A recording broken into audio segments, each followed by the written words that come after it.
Hey guys, Dr. Wade here. Zero carb experiment, carnivore results, week 7. I'm at week 7 now. Next week is week 8. What are my results? First of all, I've done this video. This is my 3rd attempt because I keep trying to tell a story about a patient and I keep using their name. I keep violating HIPAA. So I'm going to try to get it right this time. And I try to keep it less than 10 minutes. Here's what I'm going to tell you in this video. What's my weight? What am I eating? What happened when I gained weight? How much weight did I gain? What happened there? And a digestive problem that I had. And what's going to happen next week. Big thing next week. Stay with me. This is what happened earlier this week. I got this call or a text from a patient that said, thank you. And he gave all these accolades and he said, you basically saved my life. And I love those emails, so keep sending them, people. I love them. I may not respond to everything, but I mean, you know, I've helped a lot of people, some online, some here local at my clinic, and it makes what I do even that much more enjoyable because a lot of times we just deal with problems, and we solve them, and then you go on. But rarely do we hear that just sincere, heartfelt thing. Now, I shouldn't say rarely. We see it a lot, but I mean, I can't get enough of it. I really can't. This is why I do what I do, is to help people. You know, really, that real kind of help that saves lives. You know, not just, hey, thanks for helping me lose weight. You know, that's easy. So anyway, I'll tell you about the text in a minute. But what happened earlier in the middle part of his regaining his health? This guy has gout, Crohn's, autoimmune disorder stuff, and he's taking all kinds of medication. He's my age. He's 50. And he's like eating up with drugs and medication that, you know, he's had to take for all these autoimmune and degenerative problems. He can't even move. He's stiff all over. Digestive trouble, of course, with the Crohn's. Pain with the gout. Has to take all these toxic medications for it. And just, long story short, so we got him off most of those medications, right? So he comes in one day and he's in a horror. He's in a panic. And he's immediately taken back to this important exam room. And I go in and he's like telling me, point to his epigastric region, something's seriously wrong. And he wants me to examine it, and I do. And I look at him, and I just shook my head. I'm not going to say his name because I've said it the last 3 times. Yep, 3. This is the 4th video, actually. I shook my head and he goes, "This bad, Wade, Dr. Wade, is it bad?" And I'm like, kind of shook my head. I'm trying not to bust out laughing. I said, "Congratulations." I'm going to say the name John. That's not his name. "Congratulations, John. This is your xiphoid process." He goes, "Oh, no." I said, "Yep, you have one." And he goes, "That sounds bad." And I said, "No, John." That's not his name. I said, "You've lost so much. You've lost all your bloat and your fat that you can now see your actual breastbone. The little lower part's called the xiphoid process." He goes, "So is that supposed to be there?" I said, "Yes." He goes, "Oh, okay." So he gets all happy. "Why is it so tender?" I said, "Because you keep mashing on it." He goes, "Oh yeah, I have been kind of rubbing on it." Long story short, he was fine. In fact, we had a great session that day. I don't even think he did the rest of it. He was just so happy. He thought he just knew he was going to die. He had never seen his breastplate. He'd never seen his xiphoid process or even felt it, much less. So that's that. And then he sends me this text and says, "Thank you. Pretty much saved my life." He's off all his medication now. He's medication free and living a normal, good, healthy life. And he made some remarks about his vascularity. Everybody keeps thinking he's working out. He doesn't work out, but he looks like he does. You know, and that's a big point I like to make. Looking fit is diet first. Okay, being fit is exercising. Okay, there's a difference between health and fitness. Got to get healthy first, in my opinion. In my opinion, you need to re-establish a health base. That's diet. And then when you feel like, when you have that energy, when you have good joints, when you feel good, then you can go exercise if you're trying to achieve a state of fitness, to be able to move stronger, more functional, and be able to handle more resistance and weight in life. If you want to move from point A to B faster, in a more, faster, stronger, more improved biomechanics, things like that, that's great. That's fitness level stuff. Okay, to be fit, you need to live more of a fit lifestyle. To be healthy, you need to live a healthy lifestyle. That's what ketogenic dieting, that's what paleo, that's what zero carb, that's what all these dietary approaches are trying to do. But the number one thing that I do, stay with me, I'm about to get to all my results and everything. if I can give you one tip, can't recall if I did it in the other videos, and all the approaches that I use, all my patients can tell you this. The one thing I tell you to do is get off of grains, period. There's no reason to be on grains whatsoever. No corn, no wheat, no grains, just no grains, no grains. And you'll change your life. If you don't believe me, the science is already there. We just don't promote it all out there. Just go for it. Read Wheat Belly, Grain Brain. Those are great books. Or just do it and see what your own results are, and you will change your life. Okay, then after that, let's put in some healthy proteins and fats. That's what your body needs. You only need two constituents, two macros, if you will, to thrive and live a healthy life. That's protein and fat. There's no such thing as an essential carbohydrate. No such thing as a carbohydrate requirement. Why do we eat them? Because we like them. Yeah, we're addicted. That addiction goes away when you get on a really good, strong protein and fat diet. The more carbohydrate you put in, even little bits, does prompt you and prime you to have cravings. So those who don't have cravings are the zero carb guys. There's some ketogenic dieters that say they don't have cravings, but they always have to make these comfort foods, these keto comfort foods. By the way, for those of you who love keto and you want to stay on keto and you love the variety, or you need variety, but you want some cool how-tos on all these really amazing comfort, these simulated desserts and just unbelievably delicious recipes, follow Instagram Keto Chicks, Ketochix, Ketochix, Keto Chicks, all lowercase. Amazing ketogenic dieter, amazing results in her life, and she helped so many people. Got about 19,000 followers at the time of this video here. She had about 6,000 a month and a half ago, so she's on fire. I use her. I recommend everybody that I do ketogenic dieting with that says, "Oh, I don't know, I can't, there ain't no variety." Yeah, there's tons of variety. There's more variety in keto than anything else, really. I mean, you just got to know. I mean, there's so many products you can use nowadays. You couldn't do this 10 years ago. You couldn't be ketogenic 10 years ago comfortably. It took an effort. I know, I was helping people then. So, zero carb results. My weight has remained at 156. But I gained 2 pounds because my daughter decides she wants to do a ketogenic diet. She wants to try all these little recipes. And of course, we made some keto pizza. And I tried it. And I ate like 2 little square pieces. The next day, 2 pounds. Boom. The next day after that, back to 156. So water weight. Yep, I sure did. What happened to my digestion? This Folgers Classic Roast. Right through me. Who'd have thunk it? That's the only plant-based substance I've gone in my body right now. I had to switch. Coffee goes out the window next week. So I'm enjoying my coffee, and I'm using some keto cream at times. I bought some of that early on. It's called Keto Cream.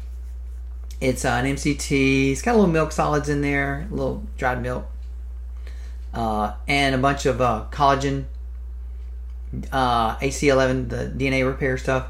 It's just something I bought. I'm getting rid of. That's it. That's what this 4 weeks is all about. I'm not doing many eggs. In fact, I'm 95% meat, like steak, beef, chicken, maybe once a week. I might taste some salmon that my wife made. But yeah, the rest of it's just been a few little cheats here and there with some eggs and the keto cream in my coffee. And that's really it. Next week, it's meat, water only. That's it. So I'm getting rid of stuff as of now. Let's see. One other thing. Yeah, those are my results here. I feel amazing, feel great, I haven't been this weight since, my late 20s, early 30s. And I just, guys, I can just say I'm having a wonderful experiment here. The people that are doing 1 week carnivore experiments, I don't get it. There's no physiologic change. Yeah, you're going to lose weight. You lose bloat. For every gram of carbohydrate you have in your body, you're going to hold on to 3 to 4 grams of water. So when you get rid of your carbohydrate, there goes the water. Of course you're going to lose weight. But you don't get any physiologic benefit that I can see, that I can think of. Maybe you might get a little less inflammation if you have some left over. That's what most ketogenic dieters are doing. They're going carnivore to fix the remaining metabolic, autoimmune issues, neurologic issues that they still have remaining that haven't fully resolved. They're better, but haven't fully resolved. Carnivore. Zero carb. All ailments, biological, physical ailments, that plague people, the chronic ailments, metabolic disorders, neurologic disorders, autoimmune disorders, inflammatory problems, can be traced back to carbohydrate consumption. I want you to think about that. And then go, that meat diet does kind of make sense because you got fat and protein and meat. Those are the two constituents you need. No such thing as an essential carb. Why even eat it? Eliminate it. Problems go away. Body repairs itself. It's kind of common sense. That's what's happening to me. Vegans, you don't see vegans being very healthy. I take that back. You don't see carnivores having health issues becoming vegans. But boy, do you see a boatload of vegans having health issues going carnivore and resolving their problems. Think about that. Veganism is an ideology. I'm not here to debate. I'm here to just say what's going on. I've never seen a vegan not have a deficiency in my area or a problem where they could sustain that and not they had to do something. They had to have some kind of intervention. I've never seen a carnivore or ketogenic diet, almost carnivore, have any nutritional deficiencies or problems. Their problems are resolving. So no carnivore has ever said, I can't do it anymore. I'm having too many problems. I got to go vegan.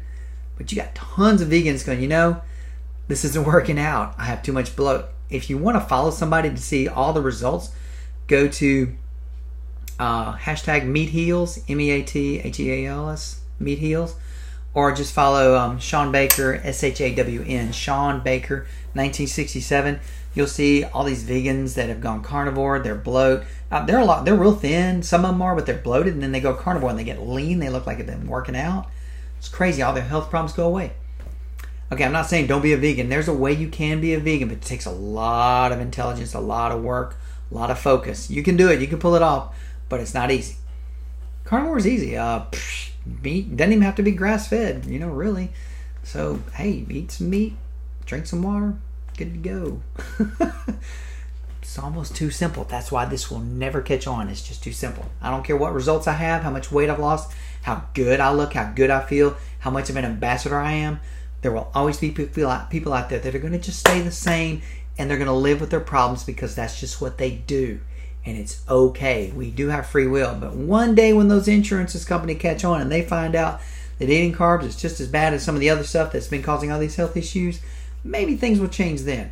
But until then, I have my clinic open. I will be treating chronic ailments for a long time. And I'll be helping people one step at a time. I'll do my best. You do your best in making a decision for you. There are no cholesterol problems. There's no such thing as cholesterol having anything to do with anything. It's just a number. Okay? You can debate me all you want. I've got science on my side and results. Okay? Eat saturated fat. Eat good healthy protein. I kind of like wild caught fish, sure, but I don't eat a lot of it. Be a good hunter. You don't have to be the gatherer person. We did not eat bitter greens all the time when we were developing in early humans. Like people think we were out there foraging. Well, no, we didn't. We didn't cook them and boil them down. Vegetables are new. They're modern. If you want to eat them, go ahead. That's fine.